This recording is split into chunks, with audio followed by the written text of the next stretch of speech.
ワンピースを取りに行くぞ。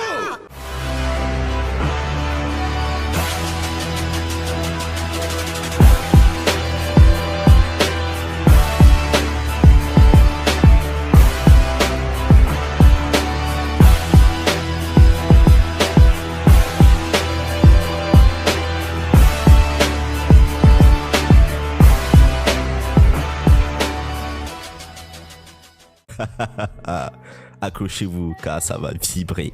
Nous continuons avec l'histoire de couverture de l'évasion du German 66 de l'île de Whole Cake. Une fois de plus, nous voyons Yonji et Neji en action qui dans le précédent chapitre étaient empilés contre le livre où Big Mom collectionne toutes ses créatures uniques. Cette fois-ci, nous les voyons interagir avec Pudding. Celle-ci est furieuse contre le duo de frères et sœurs à cause des brimades qu'ils ont infligées à Sanji.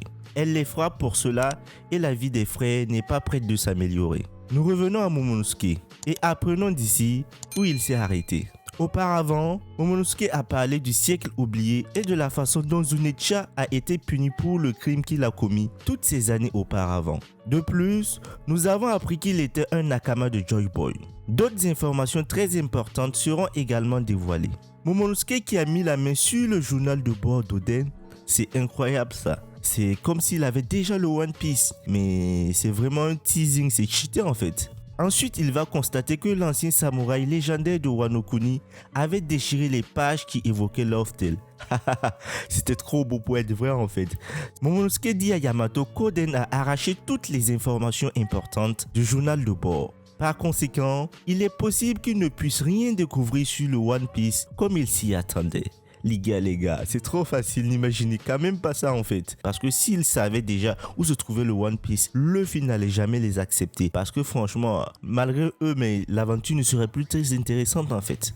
Il doit y avoir une raison particulière pour laquelle Oden a fait cela. Espérons que nous l'apprendrons bientôt. Plein d'intrigues qui sont toujours ouvertes. Il y a Zunecha, on ne sait pas qu'est-ce qui s'est passé. On parle de Joy Boy, on parle de Nika dont on ne reparle plus. Le squelette là, on ne sait pas qui est-ce qu'il est. Mais franchement, il y a tellement d'intrigues. Il va falloir revenir sur son cas en fait. Il faudra encore attendre pour connaître l'emplacement de la dernière île qui mène au One Piece, le trésor de Goldie Roger.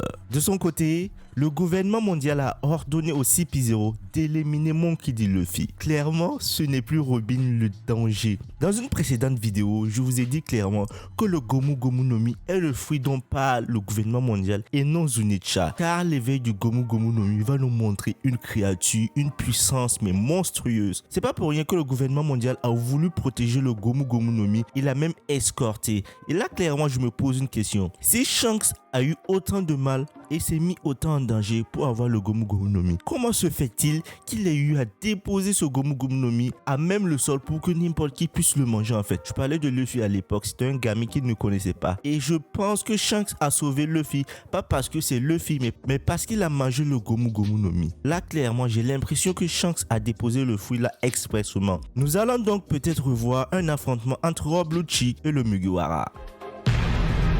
サイファーポールとは世界政府直属の秘密機関である麦わらの一味と因縁がある。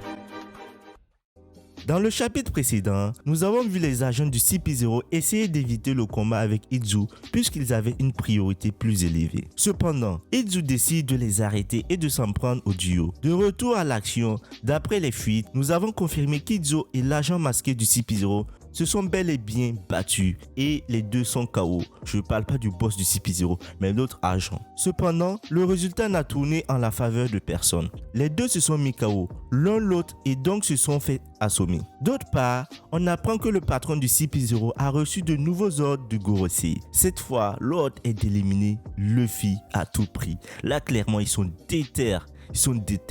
Ils savent qu'après le combat, si Luffy gagne, il sera fatigué, il ne sera plus au point de se battre. Là, ils vont essayer de l'éliminer, c'est clair, ce sont des assassins.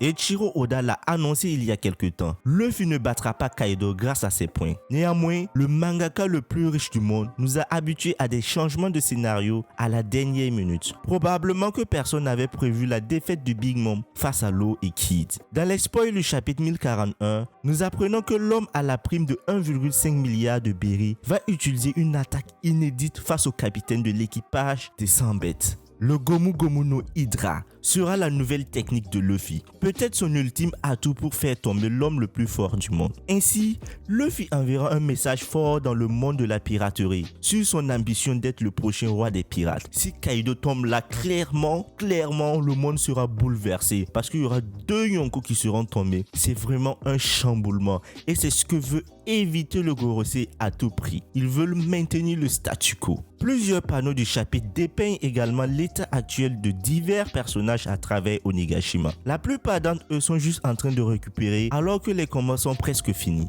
Nous revenons sur le toit où Luffy et Kaido se battent l'un contre l'autre. Nous allons en apprendre plus sur la rencontre entre les 2 empereurs des mers, Big Mom et Kaido. Si pour l'instant, nous ne savons pas encore si ce flashback mettra en évidence leur ancien équipage des Rocks. L'impératrice des mers va toutefois clamer son ambition à Kaido lorsque ce dernier n'avait que 15 ans. Concernant son souhait de devenir la reine des mers, Kaido a un court flashback où il se souvient de sa première interaction avec Big Mom quand ils étaient vraiment jeunes. Et là, clairement, dès son jeune âge, Big Mom avait déjà cette ambition. Kaido, il était clairement un gamin, un rookie. Il ne pensait pas à cela, mais Big Mom, elle savait ce qu'elle voulait depuis le début. De retour dans le présent, Luffy dit qu'il va virer Kaido de Wano Kuni et utiliser sa nouvelle attaque spéciale, Dragon à 9 têtes.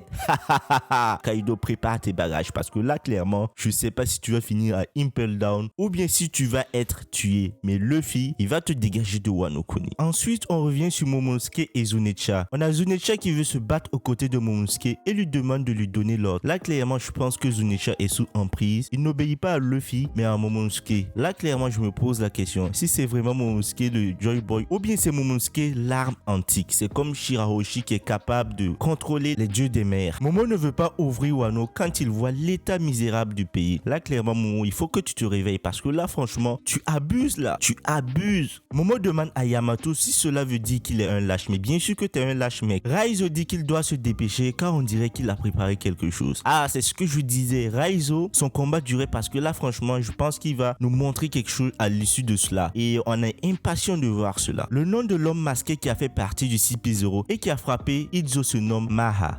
Ce nom me dit rien. Si ça vous dit quelque chose, dites-le en commentaire. Parce que là, franchement, je sais pas. Ensuite, on voit que Drake se réveille. Peut-être qu'il va arrêter le CP0. Mec, t'as fait n'importe quoi. On t'a mis KO. Tu te réveilles là maintenant, pourquoi? J'espère que tu vas te racheter, hein, franchement. Parce que là, franchement, c'est pas terrible. Il y a Orochi qui ne peut pas se transformer. Car Iori lui a tiré dessus avec quelques granits marins. Orochi va se faire battre. Et je l'espère bien. Parce que ce mec, il est vraiment dégoûtant. Il m'énerve. Il dure depuis là, franchement. On le met out. Ensuite, dans les autres intrigues, on voit que Jinbei sauve Raizo. Il y a Franky qui sauve Zoro. Et clairement, on s'arrête sur ça. Alors, si vous avez aimé, likez, soutenez-moi et abonnez-vous surtout. Parce que c'est vraiment important pour ne pas rater mes vidéos.